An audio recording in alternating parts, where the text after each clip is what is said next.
Good afternoon, everybody. Mercifully, it's Friday, and it's nice to see all of you. I did come bearing a week ahead, which we'll do at the end. I don't have anything at the top, Jim, so if you want to get us started with questions, let's do it. Thanks, Josh. So I wanted to ask you about yesterday's developments and the drama. Was there a way that On which topic?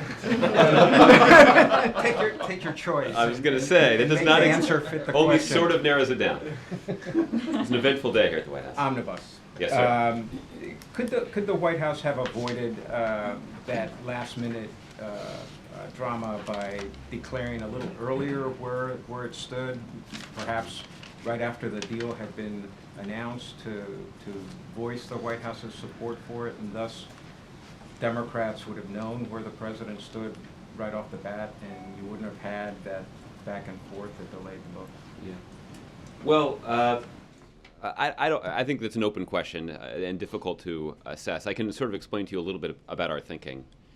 There were a couple of different things that drove the decision related to the timing of that announcement of the president's overall support for the compromise proposal, despite some concerns about individual provisions.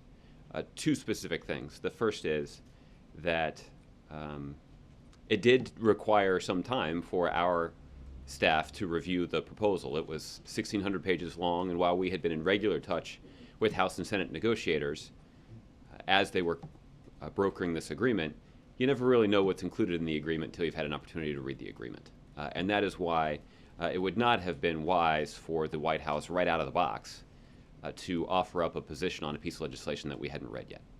That's the first thing. I mean, I do think it's notable that less than 48 hours after the 1,600-page bill was released, we did articulate a position on it. So it's not as if there was an extensive delay. The second thing is, and this represents our efforts to coordinate with Democrats on the Hill as they broker this kind of an agreement, as soon as the White House declares a position on a specific legislation, at least in this case to support the overall legislation, it does undermine the negotiating leverage of Democrats. So it's also easy to imagine a scenario, Jim, where we're standing here on Friday morning, where you were asking me, wouldn't Democrats on Capitol Hill in the House and Senate benefited from the White House withholding their statement until they had reached the point where they determined that they could no longer exact any changes in the negotiations, or changes as a result of the negotiations. So there's always going to be a little second guessing about sort of how this played out, but given the conclusion of the vote last night around 9:45, I think that's a pretty strong endorsement of the legislative strategy that the White House pursued as it relates to this legislation. It still seemed that the White House was taken aback, at least, by the way that things unfolded yesterday, or even late Wednesday, with the opposition to those two particular provisions that have been at the center of this, the push out on derivatives and the campaign finance requirement. Should the White House have been aware of that? Were you not aware of it, and did you not discern at the time that it could cause a problem if you were aware of it?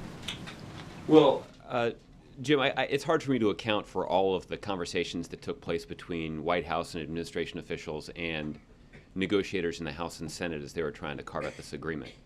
But what I can say as a general matter, that last year, when at least this Wall Street reform provision was moved through the House as a standalone provision, the White House was clear about our strong opposition to that proposal. We continued, but a pretty unequivocal declaration that this was a provision that was opposed by the administration. That was opposition that was restated when it became clear that this provision was included in the compromise proposal. And I can tell you that even though it's passed the House of Representatives, the administration continues to oppose that specific provision. However, this is the essence of compromise, that there are going to be individual provisions of this bill that the president doesn't support. Had he had the opportunity to write this legislation entirely on his own, I assure you it would look quite a bit different and would not include the provision related to Wall Street reform that we've been discussing here. So this is the essence of compromise, but I think on balance, the president is pleased with what was included in this proposal, from funding for our Ebola response to the funding that's necessary to support our men and women that are leading the effort against ISIL. There are a range of domestic policy proposals that are funded at an appropriate level in the legislation, including the agencies that will be implementing the President's Climate Action Plan, including the increased funding for early childhood education. And there are two areas where Republicans had identified as opportunities to try to roll back progress on a couple of the President's top domestic priorities.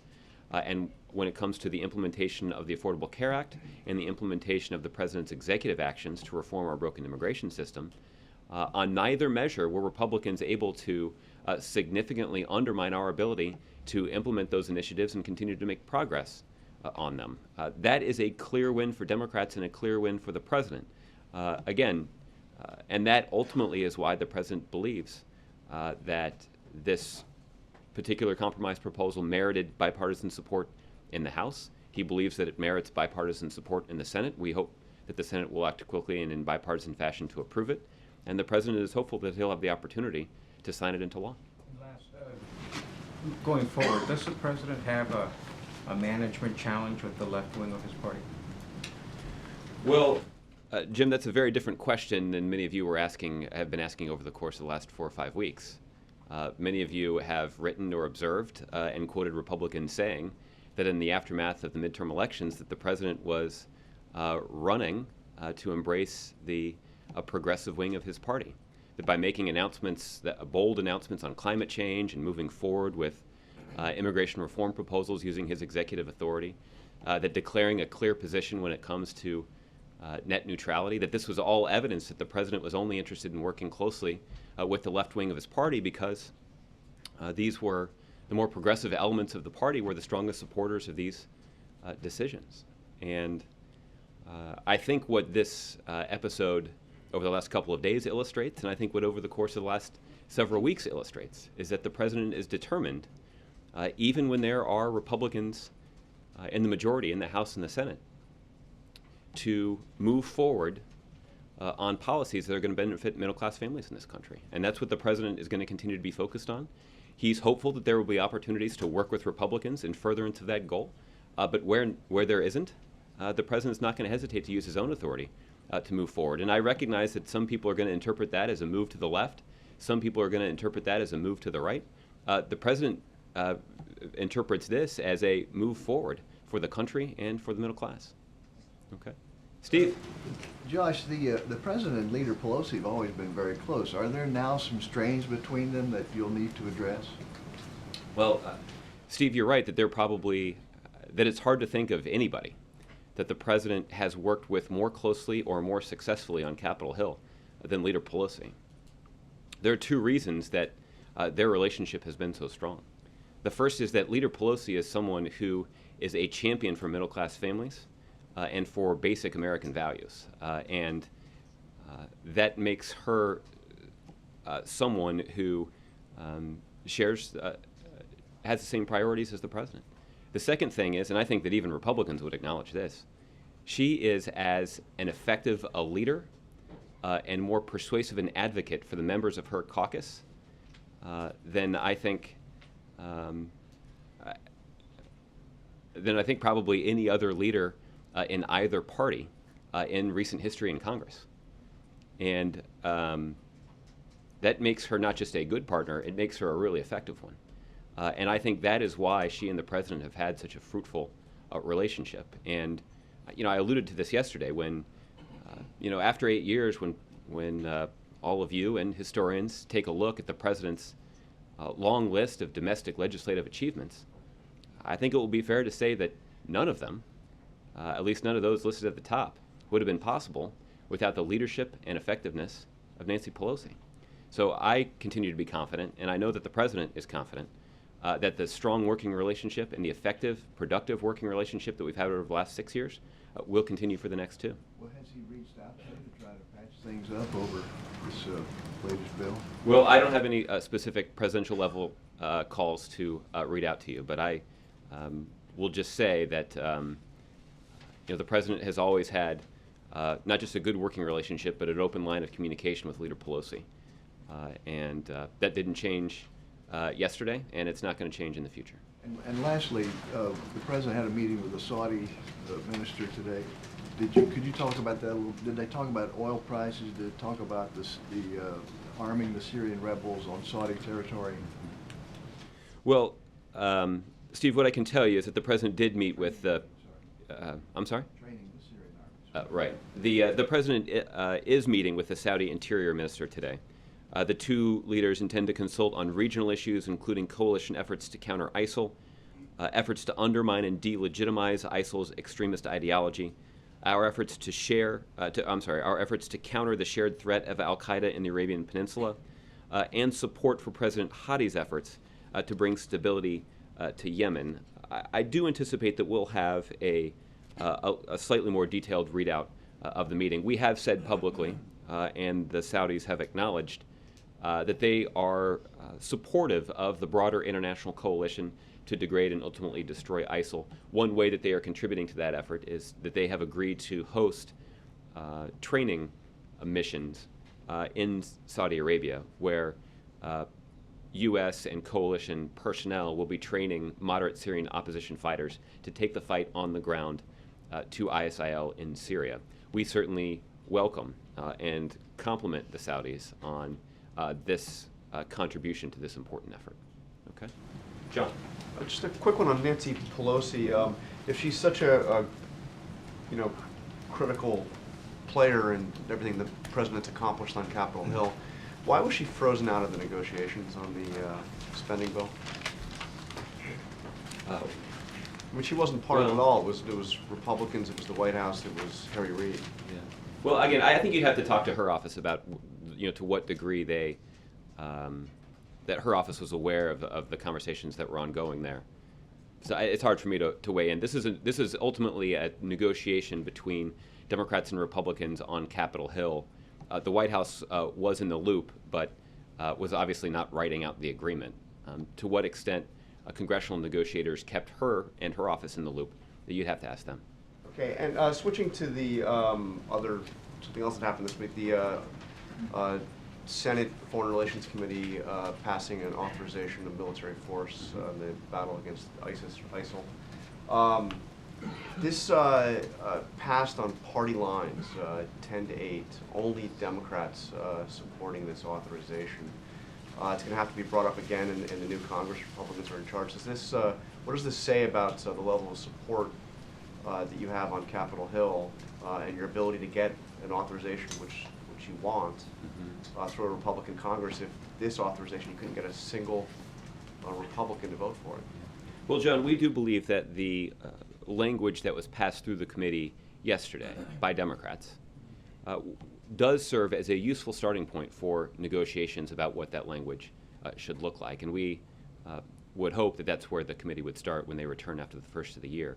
We've also been pretty clear on the front end that we do believe it's important for Congress to weigh in bipartisan fashion on this particular issue, because it demonstrates clearly to the American people, to our allies, and even to our enemies that the United States of America is completely united behind the strategy that the President has laid out to degrade and ultimately destroy ISIL. So we certainly are eager to have that kind of bipartisan show of support for the strategy, and we're going to be working on that at the beginning of next year. I think there are some indications, and we've seen some comments from some Republicans, that they are interested in working with the administration on this. So I think there is a reason to think that that's something that is in the realm of the possible, but we'll have to see how that plays out. Okay, so you think it was a good starting point, but would you have supported that, or do you support that? It's not a theoretical. It passed the Senate Foreign Relations Committee.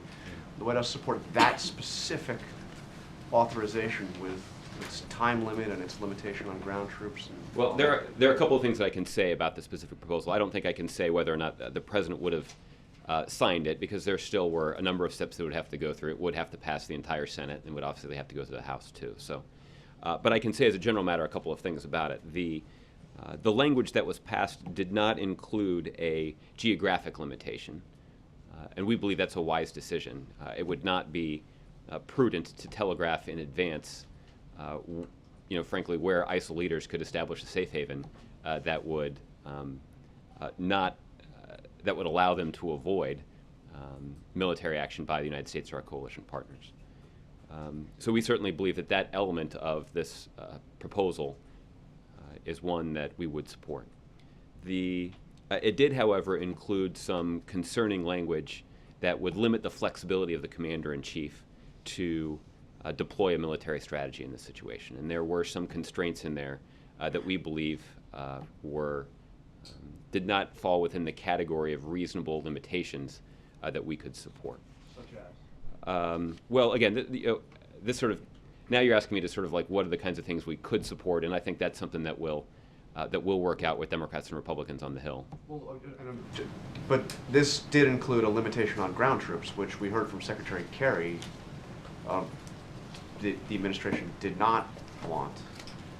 So, I mean, is that part of you don't want to see? When I'm referring to the language included in this proposal limiting the flexibility of the commander-in-chief in a way that we wouldn't support, that's what I'm referring to. To use ground troops.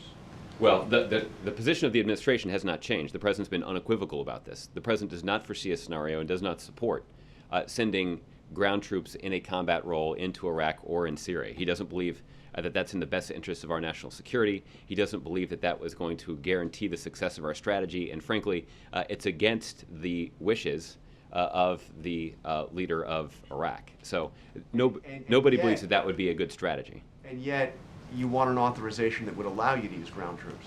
Well, we want You would be opposed to an authorization that would codify that would say no ground troops. Well, but let's talk about why. The reason is we're talking about flexibility here. The president has been unequivocal about his strategy, and that strategy does not include the use of ground troops in a combat role. However, there is a situation where ground troops have been put in a combat role on the ground in Syria. As you all have reported, the president did authorize a mission that involved U.S. military personnel being on the ground in Syria to try to rescue American hostages. That's an indication of the need for the commander-in-chief to have flexibility to protect our national security interests. That does not reflect a change in policy, but it does reflect a need for the commander-in-chief to have the kind of flexibility to respond to situations that, frankly, right now are impossible to foresee. There's one other element of the proposal that we should discuss that is something that we also have some concerns about. The language that was approved by the committee does include a 3-year limitation on it. A 3-year limitation is something that we would be open to, subject to provisions for extension. The way that it was written, based on my layman's understanding of it, is that it essentially would have been a 3-year sunset subject to reauthorization. We actually believe that there should be some provisions included for an extension. Again, how that works would be something that we would work with Democrats and Republicans on next year. Extension without another vote. Well, again, that's something that we would discuss with members of Congress next year. Okay. All right.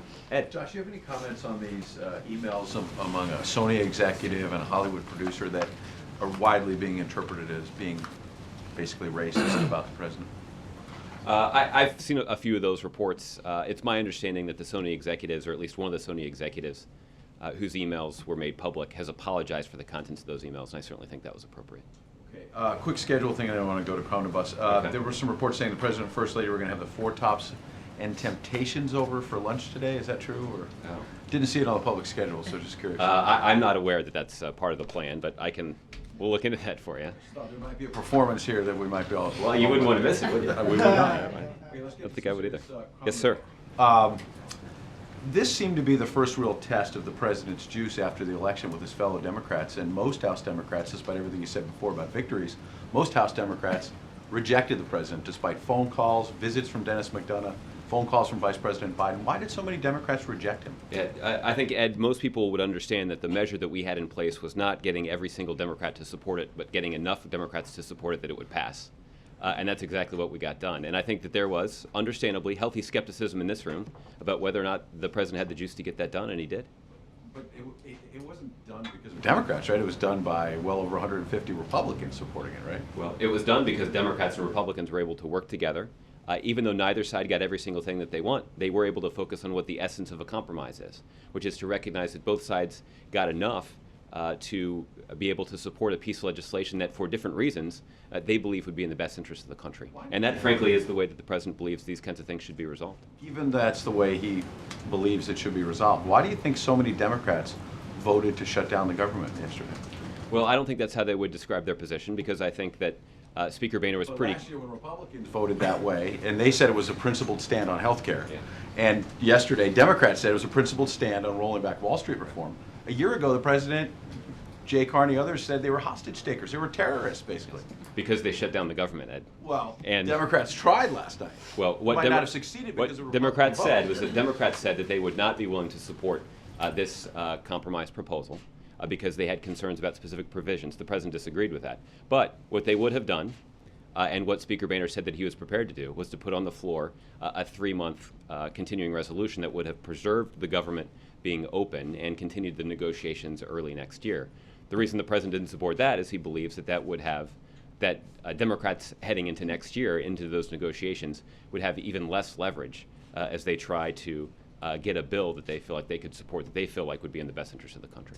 I wanted to ask one last thing about something I followed up on yesterday. I asked you about why criminal charges have not been pressed over the CIA situation, in enhanced interrogations.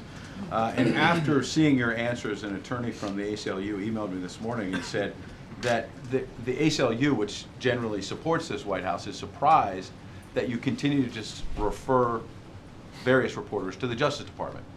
Specifically, they say, lawyers for victims of the CIA torture, according to the ACLU, stated that their clients were never interviewed by the Justice Department, and the Justice Department refused to answer whether the criminal investigators interviewed any of these victims at all. And the UN has spoken out on this and said the Justice Department didn't talk to any of the detainees. Is that a reasonable criminal investigation to not even talk to the alleged victims of what you call torture?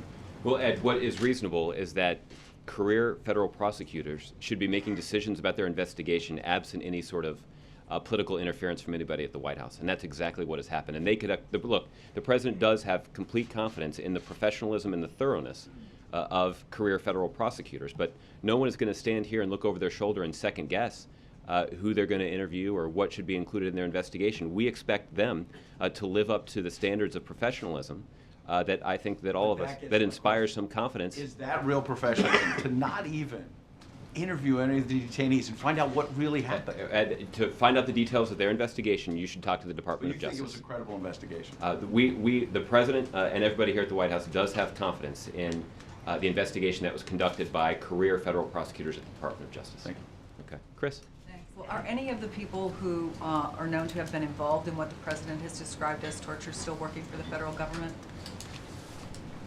Chris, in terms of those kinds of personnel questions, I'd refer you to the CIA. You're asking about a classified program and individuals whose identities have not been known publicly. I'm just wondering if the president would be comfortable with someone continuing to work for the federal government who participated in activities that he describes as torture. Well, I'll tell you what the president's expectations are. The president expects that everybody in the federal government live up to the policies that he has established. And as you know, on his second full day in office, the president established a policy that unequivocally bans torture, and he expects everybody in the administration to follow that and all of the other policy guidelines that he's laid out. But if someone was still working for the federal government because those guidelines didn't go into place until... And I'm telling you, I don't know if that's the case. I'd refer you to the CIA about that. Let me ask you about the repeal part of Dodd-Frank, because as you have said before, this is something the president did not support, but you also said that the president feels strongly that he has to move forward with the Republicans on things that benefit middle-class Americans, and of course the Democrats who felt that this was a reason not to support this bill did it because they believe that it's not good for middle-class Americans. What does the White House believe the real-world consequences are of this decision, particularly as it relates to Dodd-Frank? Well, let me say a couple things about that. One of the things, there are a couple provisions that are in the overall bill that are good for Wall Street reform. There are double-digit increases in funding for both the CFTC and SEC. These are two independent regulatory bodies that have a critical role in implementing Wall Street reform. Republicans were not successful in an effort that they have undertaken on previous occasions to try to attach ideological riders that would undermine the authority of the CFPB. The CFPB is the Consumer Financial Protection Bureau, and this is an organization that was created by the Wall Street reform legislation. This was something that the president championed and insisted be included in the bill, and this would essentially ensure that consumers have a voice in Washington, D.C. when it comes to these matters. We know that Wall Street banks and other large businesses have well-connected lobbyists that can look out for their interests. The president believed it was important for there to be an independent voice in Washington, D.C. That was looking out for middle-class families and consumers. The president strongly supports the CFPB that's led by Richard Cordray. And we are pleased that there are no ideological writers included in this legislation that would significantly undermine the authority of the CFPB. The other thing that I will say about this is that there does seem to be a difference of opinion in terms of, well, there isn't consensus about the true impact of what this specific provision would do. And there are people who know a lot more about those the mechanics of financial reform that could talk to you about this. But so is your suggestion that for consumers, given the new funding for a couple of things, that this is a net gain? Well, again, there's probably somebody who knows more about the details of this that could give you a better assessment of that. What I'm merely saying is that there are several provisions in this legislation, and at least one thing that's not in the legislation, that we believe are good for Wall Street reform and good for advancing the goals of Wall Street reform to essentially ensure that we have proper oversight of the financial system, and that never again will taxpayers be on the hook for bailing out banks who make risky bets. And that's one of the reasons, in addition to some of the other things that I mentioned earlier, that the president signed this piece of legislation. But for a specific assessment of this provision that, again, that we oppose, I'd refer you to some of the people who have spoken out on this. And one more thing just related to Sony generally, and obviously this isn't the latest case of hacking, whether it was Americans' credit cards and the nightmares they've gone through up until this, and we know that there are many companies who are obviously reassessing their own cybersecurity, as well as individual Americans who may be monitoring what they write in an email going forward. Can you just talk a little bit about, given this series of hacking incidents, the level of seriousness as you see it, and are there any plans that are being considered that would in some way address this, what is generally considered to be a growing problem?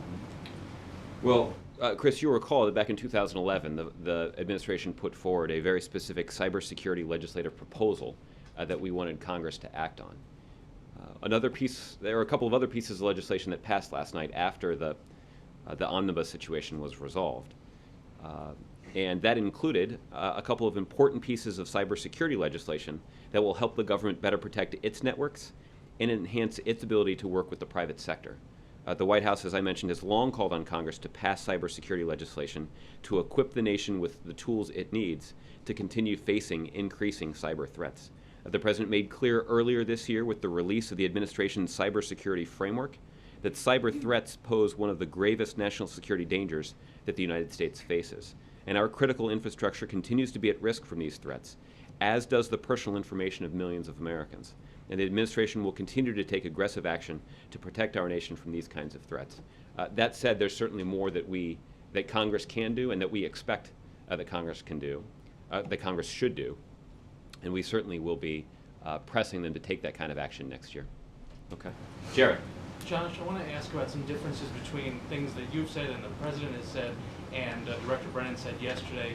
He went pretty shy of calling the enhanced interrogation techniques torture. In fact, when asked directly about that, he declined to do so. He said he would leave it to others. Why is there some sunlight between the President and his CIA director on that specific issue? Jared, I saw most of the news conference. I don't think I saw that aspect of the news conference that Director Brennan convened yesterday at the CIA.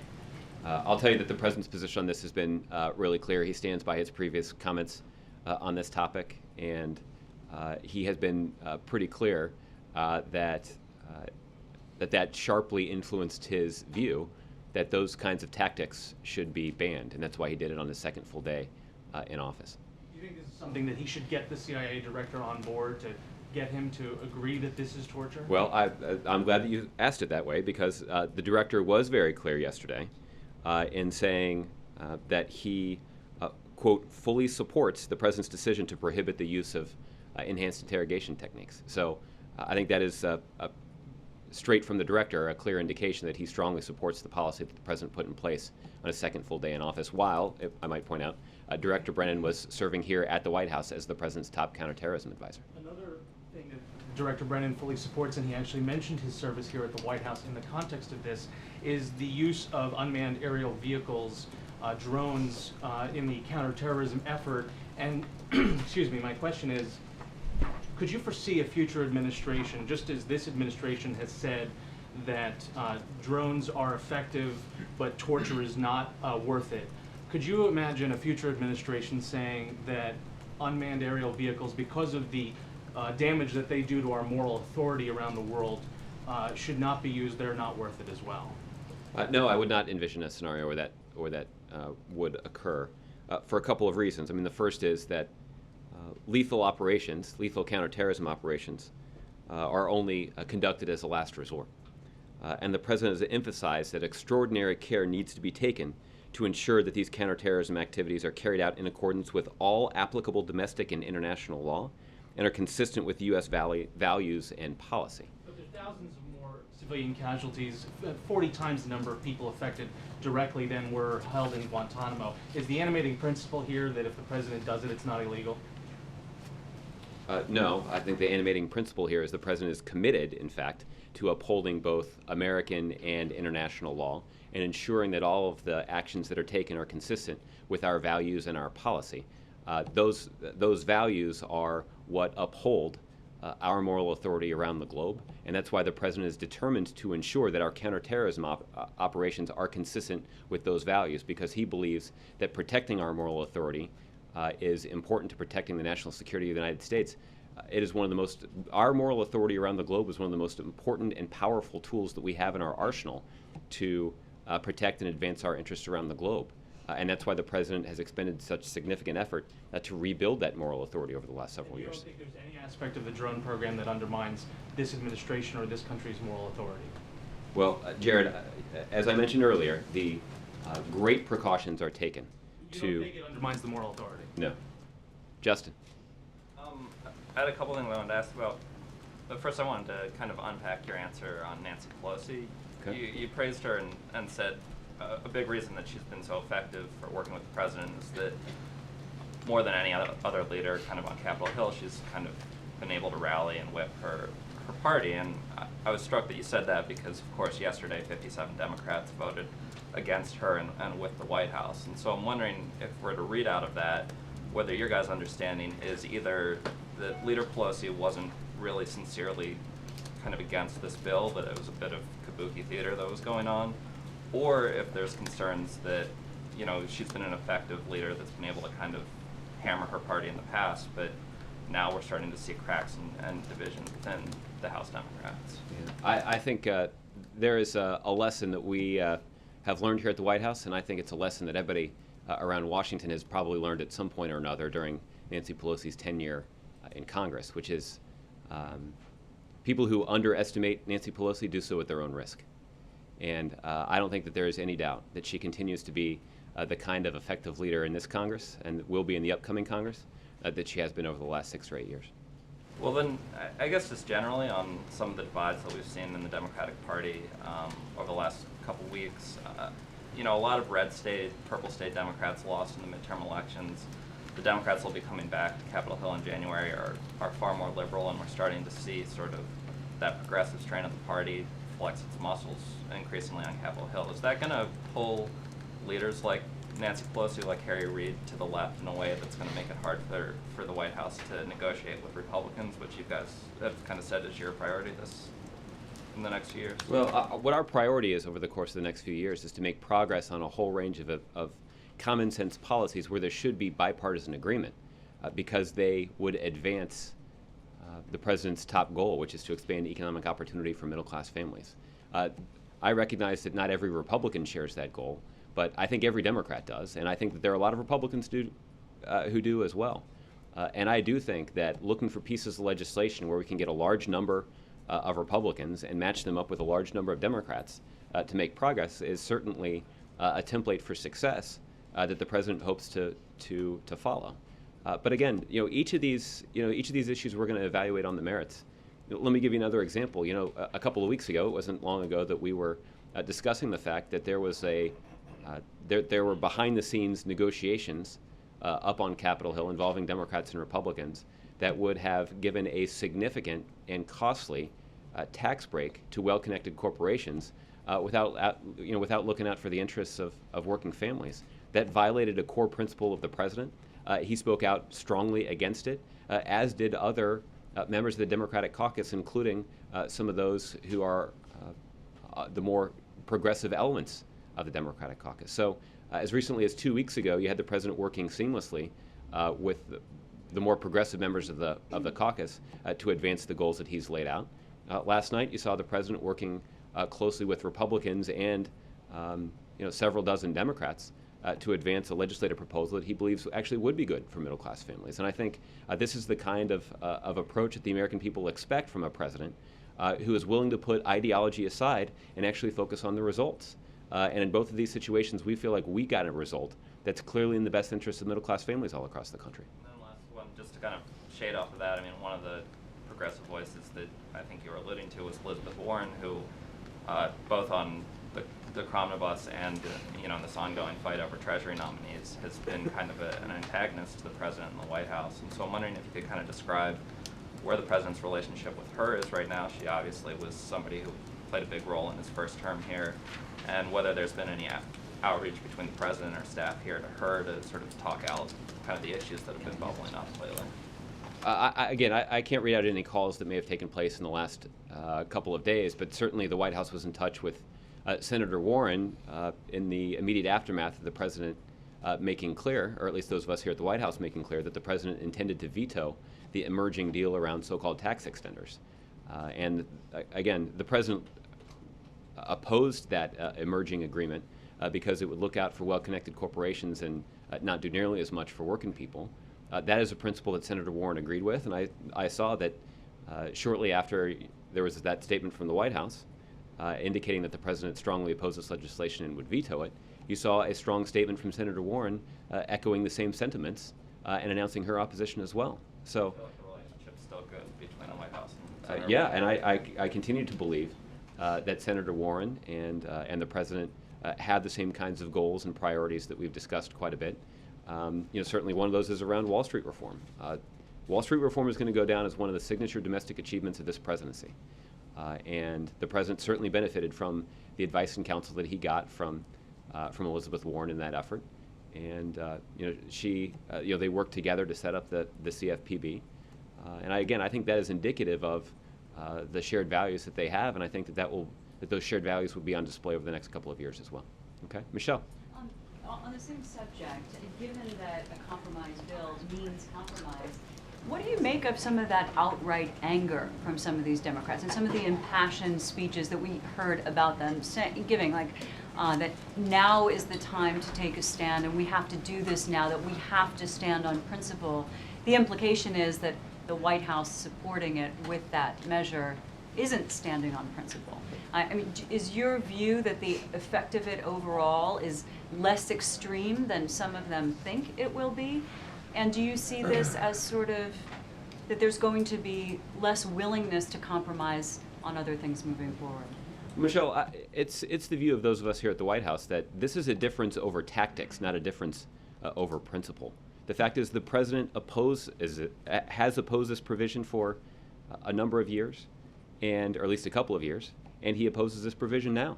But the fact is the president did have to make a fundamental decision about whether this omnibus proposal was in the best interest of the country. And because it included funding for our fight against Ebola and our fight against ISIL, because it included funding for early childhood education and for agencies that are going to be implementing the Climate Action Plan, and because it did not include Republican proposals to gut our ability to implement the Affordable Care Act or implement the president's executive actions that would reform our broken immigration system, the president believed that this was a legislation worthy of his support. Do you think they were making too big a deal out of that one part of it? I think that they were voting their conscience, and I think that they were making their views known. But again, this is a difference over tactics, not over principle. The president shares their view and their concerns about this individual provision. But the fundamental decision that we made here, Michelle, is that had a 3-month continuing resolution been passed by the House and the Senate to keep the government open, which is something that the president would have signed, would actually only reduce the leverage of Democrats as they try to broker this agreement. That we would start over in the negotiation of this agreement, and when we return 3 months from now, there would be 12 more members of the House in the Republican conference and 9 more members in the Republican conference in the Senate. So that would have only weakened the hand of Democrats as we tried to broker an agreement that we believe would be in the best interests of the country. So that's why the president was pleased to support this compromise proposal. He understands that he wouldn't support every provision in the bill. He doesn't. But he does believe that on balance, this is the kind of proposal that's in the best interest of the country. Okay, and on cybersecurity, it seems like whenever there is something done, whether it's a sit down with a foreign leader or something legislatively, a week later there's another big cyber attack, and sometimes coming from the same countries that we're just discussing it. Do you think something much more aggressive needs to be done, and if so, what would that look like? We certainly do believe that there is much more that can be done to bolster our cyber defenses in this country. This administration has put forward a very clear cybersecurity framework, but it's also going to require congressional action to put in place the kind of template that we believe is necessary to protect the government's computer networks, but also to do more to allow us to coordinate with the private sector and ensure that private sector networks, including those that relate to core infrastructure, are protected as well. So this has been a priority of this administration for some time, and it's going to continue to be. Okay, and sort of on a lighter note on this Friday, do you have any reaction to the Vice President saying that as a child he threatened to kill a local bully? Is that surprising? I didn't see those comments. Where did he make them? He gave a speech and he said that he was the hero when it related to a local bully, and that he slammed his head on a counter and said that he would kill him. I'm not sure why that was introduced as a question on a lighter note, but I guess that's my first reaction. But I would encourage you to check with the Vice President's office. They may have, maybe it will better explain what the Vice President was trying to communicate in the situation. Mark.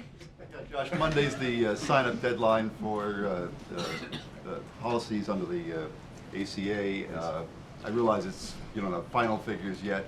What's your sense at this point as we're approaching this deadline as to how this year's sign-up has gone, presumably better than it started out last year? Well, no question about that. That's certainly a low bar. And we are pleased that the website has performed so well in this open enrollment period. Let me see. I do believe that I have some statistics in here. More than 1.3 million consumers have selected plans in the 2015 open enrollment period. You're right, we are approaching a deadline. December 15th would be the last day that individuals could sign up for an insurance policy that would be effective on January 1st. We also are encouraging people who signed up through the marketplace last year to go back and visit the site because what we have found is that more than 7 in 10, so more than 70% of those who signed up for plans last year, if they shop online this year, if they do a little shopping around, they can actually save money, that they'll be able to find a cheaper option in the marketplace for 2015 if they go back and examine the options that are available to them. So we're strongly encouraging people to go back to the marketplace, even if they signed up last year, to go and see what their options are. They may be able to find something cheaper, even at the same level of benefits. When this open enrollment season closes, do you think this year will have made a substantial advance in decreasing the number of Americans who are uninsured? Well, this certainly is an ongoing process, and we do believe that we will continue to make progress toward expanding coverage. We also believe that we're going to continue to make progress in reducing costs, and that is another core component of our strategy here, has been to lower costs, or at least to restrain the growth in costs. Prior to the Affordable Care Act, we were seeing double-digit increases in premiums, and there's lots of evidence out there to indicate that we're having a lot of success in restraining that growth in a way that's good for middle-class families, in a way that's good for businesses, and ultimately in a way that's good for the federal government. We're seeing a significant positive impact on the deficit as a result of the Affordable Care Act. So we've got some more work to do, and we certainly want to encourage people who are considering signing up to the marketplace to spend some time this weekend checking out their options. I can report that the website is performing much better than it did last year, and that is a good place for people to check and see what's available for them. Will this year's figures end the debate? I doubt it. Isaac. I'm gonna try one more on the Dodd-Frank thing. Okay. Hear everything you said about all of the other provisions that helped out middle-class families and that the president was opposed to this change. Does he think that the people who spoke out so forcefully against it, who said that this was a major change and gutted Dodd-Frank in a significant way, were they wrong about that? Or does he think that they were right, but that needed to be accepted? It's my understanding that there is not a consensus over exactly what impact this specific provision would have. What I can tell you is that fundamentally this is not a difference over principle, it's a difference over tactics. And the president believed that it was important for us to pass an agreement that was on the table now, rather than kick this can down the road for 3 months and take it up again when Republicans had more leverage. And that ultimately is the substance of the disagreement. There are some Democrats who felt like it was worth it to vote down this bill in an effort to try to send a message. And that's not an unprincipled position. It's just a position that the president didn't share. But what's his position on how much of an impact this actually has on Dodd-Frank? Does he feel like it's significant, even if it's an acceptable level, but that it significant? I think the impact that we expect it will have on Wall Street reform is negative. That's why we oppose the provision, and that's why we opposed it before and we oppose it now. As it relates to the technical details about how much of an impact it would have, frankly, I don't have the kinds of the knowledge of the inner workings of our financial system to give you a good assessment of that. But and it's my understanding, the reason I'm hesitant to wade into that is because I do think that there is some disagreement about that. But again, the president is certainly sympathetic to those who say this is a terrible provision, and we oppose it because the president himself has concerns about the provision and opposes it. But the president did make a strategic decision about the wisdom of signing the agreement that was before him, as opposed to kicking the can down the road and trying to broker an agreement in which Republicans had more leverage. Just a broader question. A lot of people have called this a do-nothing Congress. They passed this last night. Does the president feel like this changes that overall tenor of the Congress, that it's actually gotten things done? I think a short answer to your question is no. That there are still a lot of other things that need to get done, and that will be eagerly waiting congressional attention when they return at the beginning of next year. But that said, we certainly were pleased that this bipartisan proposal was reached and that it's passed the House, and we believe it merits bipartisan support in the Senate. I do think it is.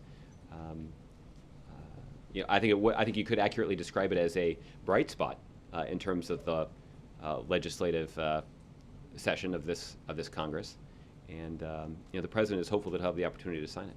Alexis. Can I just clarify what you were saying to Isaac about Dodd-Frank? You were saying that the president is sympathetic to those who think it's a bad provision, right? Because the president thinks it's a bad opposed, provision. right. But are you saying also that he is sympathetic to those who think it's not a negative? It is not an onerous change to the law? You're saying both? No, because there are some on the other side of the aisle, principally, who believe that this would be a positive change to Wall Street reform. The president doesn't agree with that. It actually would water down a reform that's included in the Wall Street reform bill. The president has been a strong advocate for the Wall Street reform bill. As I mentioned earlier, it will go down as one of his signature domestic achievements. And he's going to oppose any effort to try to water it down. And that's why he opposes this provision. But again, this is ultimately not a difference over the value of the provision. It's a difference, at least among Democrats, over the strategy here. So let me just follow up and ask, I was expecting you to maybe say the president would look for opportunities going forward to see if this could be corrected or it could be changed. Are you saying that as far as the president's concerned, this change is going to be in the law forever? If there is an opportunity to strengthen Wall Street reform, including by rolling back this provision that would water down one element of Wall Street reform, then we certainly would support that. I guess the reason that I'm displaying some reticence here is that we're also realistic about the fact that you have large Republican majorities in both the House and the Senate that strongly support watering down Wall Street reform. This is a fundamental difference between the two parties. For all of the hope that we have about being able to work with Republicans on areas where there is common ground, I don't hold out a lot of hope that we're going to be able to work with Republicans to strengthen Wall Street reform. Unfortunately, and this is, again, is a clear difference between Democrats and Republicans, a lot of Republicans believe that we should actually be working harder to look out for the interests of big businesses. The president disagrees. He believes we should be working harder to look out for the interests of middle-class families. There's just a difference in approach of the two parties. And that may be an area where we may not be able to make much progress over the next 2 years. But if we can make progress in this way, we certainly would welcome the opportunity to do so. One other element of this is DHS. It's not that many weeks away when DHS in February will run out of its funding. Can you describe the president's strategy in reckoning with that from February? Well, I think this is ultimately, like this legislative proposal for the budget, this will be the responsibility of Congress. And as I mentioned, I think on a couple of occasions now, it's difficult for me to envision a scenario where Republicans want to have a public argument about the fact that they're going to withhold funding for border security, for criminal background checks, and for other elements of our broader strategy to protect the homeland, just out of personal pique over the president's executive action to reform our broken immigration system. They're welcome to make that argument if they would like, but I don't think that they will. Major. Just to tie those two things together, Josh, there is going to be a negotiation over DHS funding in a couple of months. That is an opportunity to bring up other issues. Can you just commit yourself today to trying to redo this particular element of Dodd-Frank in the context of something that is going to have to be dealt with sooner rather than later? Well, this is the omnibus proposal hasn't even passed the Senate yet, so I'm going to hold off on firing the starting gun on the negotiations about sort of the next round of this.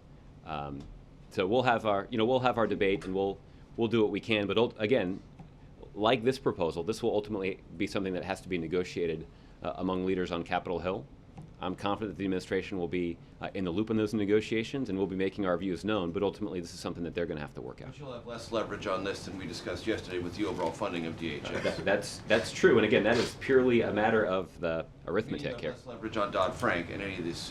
Yeah, particular and again, that is a provisions. function of the arithmetic. We've got 12 more Republicans in the House and 9 more Republicans in the Senate, and that necessarily means that Republicans are going to have more leverage when they approach these negotiations. And again, it's just going to place an even greater premium on our efforts to try to find common ground where we can. Understanding you can't wade into the technical details, but on the big question, Elizabeth Warren said on the Senate floor, this provision will put taxpayers on the hook to bail out firms that swap derivatives backed up by government funds. Is that wrong? Well, again, No, that's not a technical thing. It's just, Yeah. she said, because you said it a few moments ago, taxpayers are protected from bailing out large financial institutions, and that is a signature element of Dodd-Frank, and that remains to be true. Elizabeth Warren says that's not going to be true once this provision is signed into law. Yeah. Well, again, I think that there is not a consensus about the true impact of this specific provision, and I'm not able to speak to the details or to describe what we believe to be the actual impact of this specific provision, other than to say we believe that the impact is going to be negative, and we strongly oppose it. Okay. Senior U.S. officials who've spent several days looking at the reports and whatever available evidence have now confirmed to us that a long-standing al-Qaeda target, Adnan Shukujuma, was killed in an operation by the Pakistanis earlier this week. Can you confirm that? And do you have any comment from the U.S. government on what appears to be a significant development in that this was not a U.S. operation, this was a Pakistani operation, and what that may suggest about cooperation between not only our two countries but our intelligence services, which, as you no doubt know, have a complicated, to put it mildly, history. That last part is certainly true. What I can say is that I'm not in a position to confirm those reports. I've seen them, and well, I'm going to have to take the question and see if we can get you some greater clarity about our understanding of this specific matter. We've certainly, but again, we have seen these reports, and we do value the strong counterterrorism relationship that exists between the United States and Pakistan. And that cooperation and coordination between our two countries has made citizens of both our countries safer. And we are interested in strengthening that relationship even further. But as it relates to this specific report, a turning point of advancing that level of cooperation? well, I think that we would hope that that we can continue to strengthen that relationship. And if this mission does serve to strengthen that relationship, then that would certainly be a good thing. It'd be a good thing for our national security, and it'd be a good thing for the citizens of Pakistan as well. A couple moments ago, you said it was appropriate for Amy Pascal and Scott Rudin to apologize. Why? Well, again, I think that a lot of people who read those emails, maybe not everybody, but I think a lot of people cringed a little bit when they were reading them. Because they were what?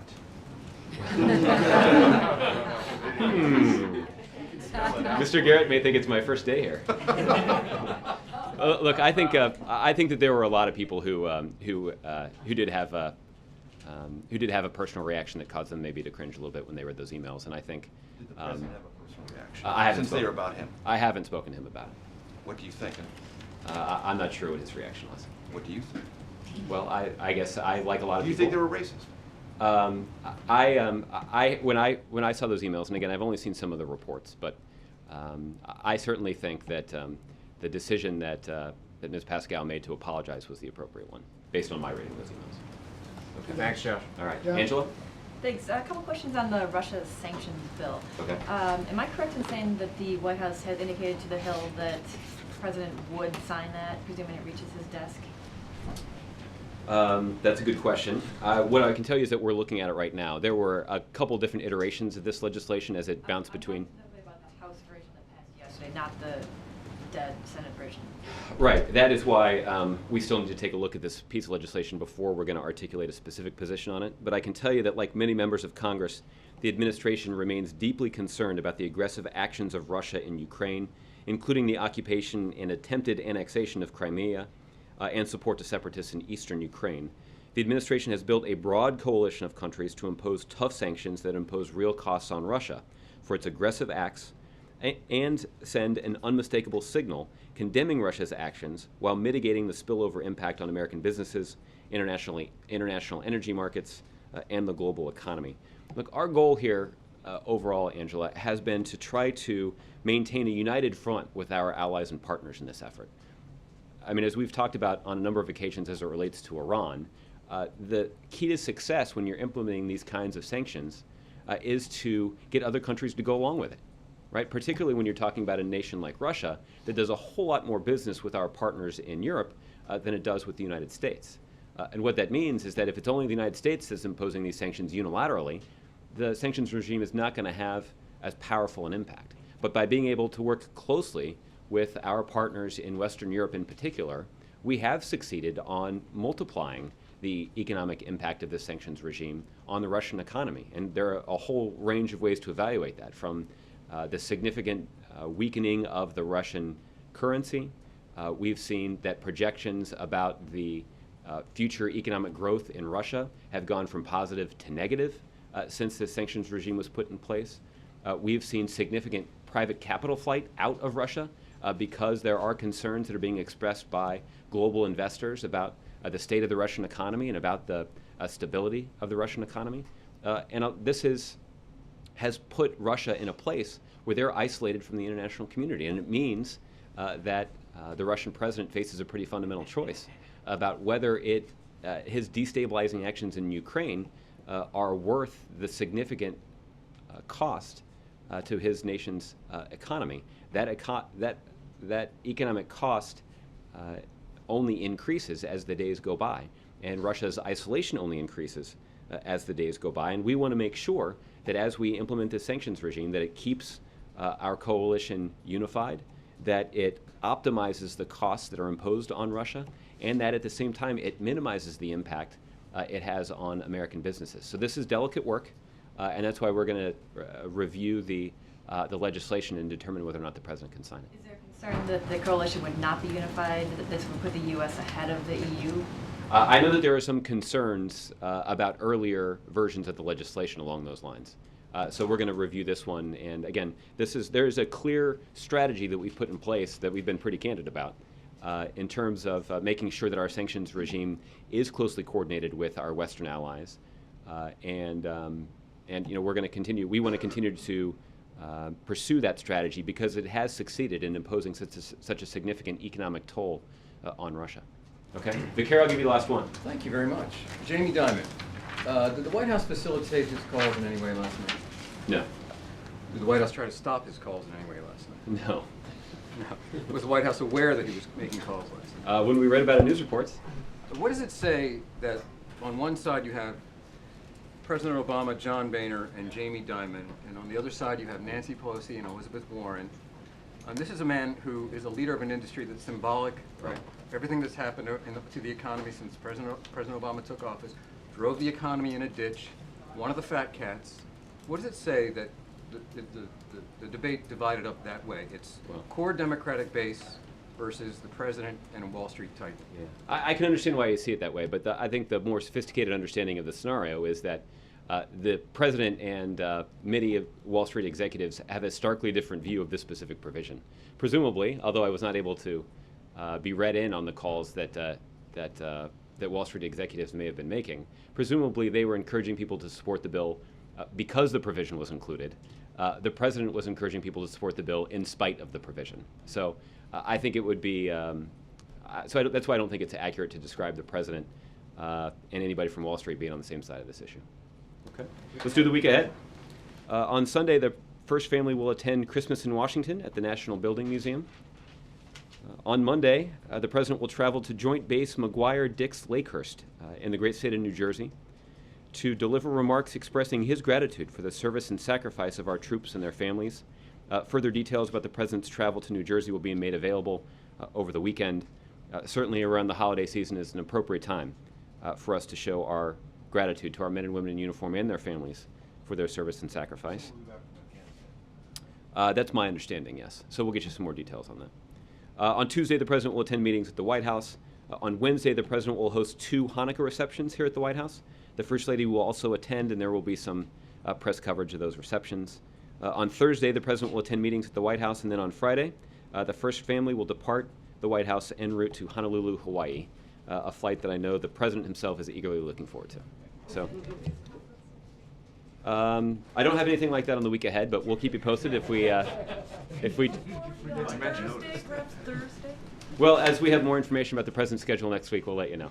All right. Have a great weekend, everybody. Not bad for your first day. Thank you.